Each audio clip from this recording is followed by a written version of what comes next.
संविधान का जो निर्माण है वो BN राव साहब ने किया है, ना कि अंबेडकर जी ने। अंबेडकर जी तो उस संविधान को जलाना चाहते थे। उन जब सवर्णों को, सनातन को, देवी देवताओं को गालियां दी जाती हैं तब माहौल खराब नहीं होता।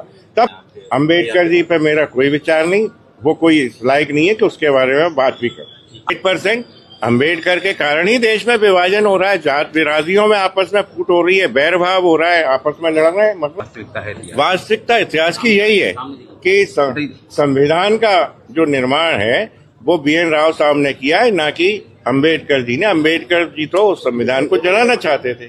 उनने खुद कहा कि मैं इस संविधान से सहमत नहीं हूँ। आपने कहा था कि अंबेडकर जी अंग्रेजों की, हाँ, 100% अंग्रेजों की गुलामी की उनने, अंग्रेजों के एजेंट रहे और भारत की स्वतंत्रता में बाधा उत्पन्न की। आपके खिलाफ FIR हुई है तो मेरे को कोई दिक्कत नहीं, और 10 हो, मैं लगातार यही बोलूंगा।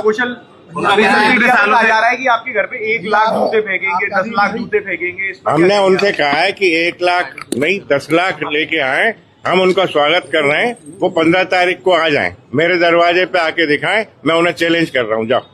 FIR दर्ज हुई है। उन्होंने कहा है कि आपने कहीं ना कहीं माहौल खराब करने का प्रयास किया। कोई माहौल खराब नहीं किया। जब माहौल खराब नहीं होता, जब इस सवर्ण और भारत के सनातनी देश में भितरवार में धर्मांतरण होते हैं तब माहौल खराब नहीं होता। जब सवर्णों को, सनातन को, देवी देवताओं को गालियां दी जाती हैं तब माहौल खराब नहीं होता। तब कोई FIR नहीं होती। मालूम नहीं कि क्यों पुलिस प्रशासन ऐसे बिल्कुल दबाव की राजनीति में काम कर रहा है।